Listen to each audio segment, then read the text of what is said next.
What's up, my little turtle doves and chinchillas? Thralls of Metal back again with another excellent EP review. I am Shredlord. Necrotic Nick. Rin. And today we are happy and excited to bring you the final and only EP of the band, Bodom After Midnight. Paint the Sky with Blood. This comes out on the 23rd of April on Napalm Records.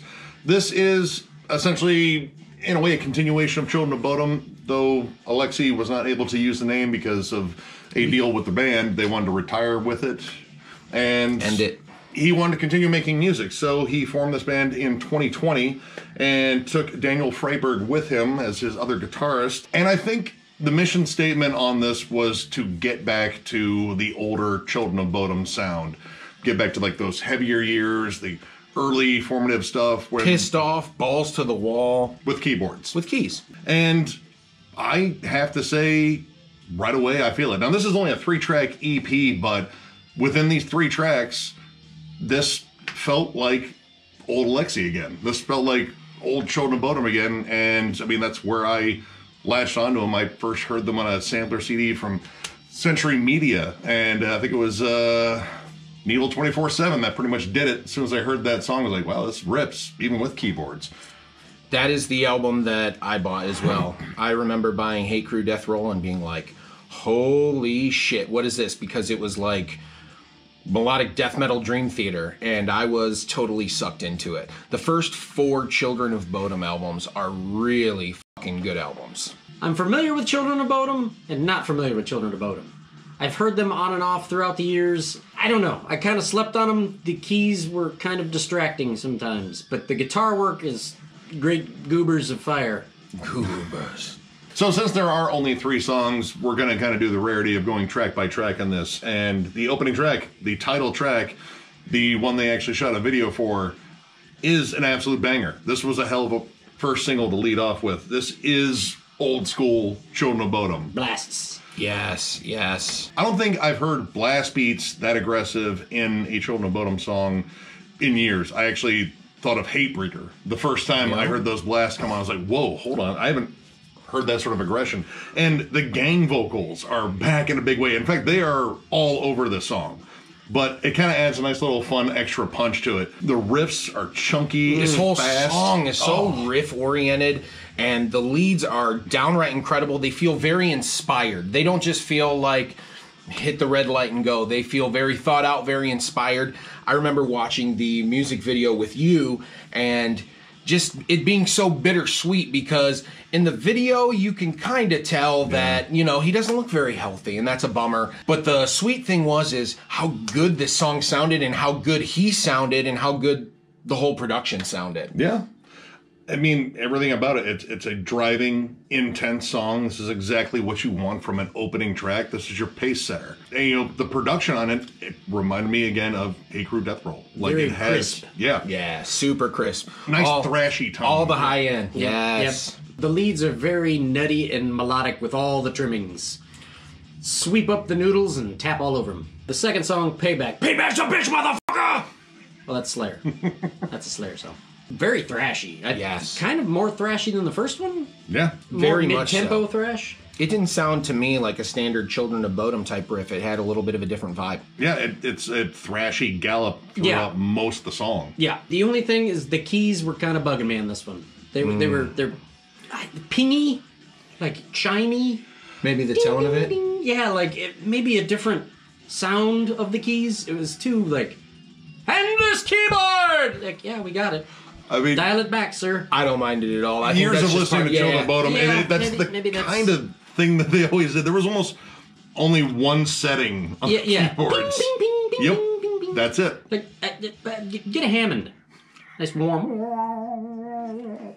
I don't know. I really liked the lead trade-offs on this song, Yeah, especially because they are just shredding their balls off. Like, this is just nuts. And again, the energy that seemed to be missing on the last few Children of Bodom albums is 100% there, which makes this even more bittersweet because this could have potentially been a badass full-length album. But, I mean, I'm glad I still got these songs. You can tell this is incredibly inspired, and it's something that I'm probably going to listen to a lot over the next couple days. Even the Dissection cover, which is the last track on here, song number 3, and it's really, really, really good. And one thing, if you're a Children of Bodom fan, you know that can make or break a cover when they do that is how are Alexi's vocals going to sound on this cover? And they sounded really good over this, and they didn't try to twist it completely into like a Alexi style of writing. They did it very traditional as far as the cover went, and I thought it was a killer cover. Nick, what'd you think? I will actually go on record. I will say this is, I'm going to call it a Children of Bodom cover just because this is the best cover that Alexi has partake in. It's honestly, he kept all the dreary kind of melancholy feel about it. He didn't try to kind of flash it up with all the extra Children of Bodom stuff, which, yeah, I mean, he's guilty of that. Like, listen to his cover of Silent Scream. It's a little goofy. Or, you know, Looking Out My Back Door by CCR. Yeah, it's also a little Highway to the Danger Zone, baby. Oh, this is not those. This is a heartfelt cover. Like, he really loves the song. I love the album this is off of. Storm of Lightsbane is a black metal, melodic death metal classic, whatever you want to consider it. It's an amazing album, and he did a proper cover of this. It's, you know, from the heart. His vocals, he didn't try to wah it up too much. Like, he just did straightforward vocals, and it worked. And the keys are more blended. They're not in your face. That adds to the song, not distracts from it. And I mean, it's like a blackened song, black metal, death metal. It's one of those bands on the cusp. But those keys are appropriate there. It's like it makes it's cold and grim. It adds the atmosphere. Yeah, not the pingies. Well, the reason the keyboards are up front like that is because, you know, they've always been treated as another lead instrument. Yeah. So, I mean, the keys on this, they're not Mormon's like keys. He's not doing like the shreddy leads back and forth, but you have another guitarist in there that's doing it. You have more like, you know, melodies thrown in there. This is more like kind of a lead melody on top versus like, you know, an actual like keyboard solo, which Warman did a fantastic job doing. But yeah, overall, I dug this. And again, this is super bittersweet because this could have been a full-length album, and I have no doubt that if I'm just going by the 2 original songs on here and this cover actually, that this would have been a hell of a comeback album. So overall, I'm gonna give this 4 stars. This is a banger, and I'm not like super surprised because I don't know, I had a feeling that he wanted to get back to those roots, and he did. And it sucks that he is no longer with us because that dude was an incredible talent.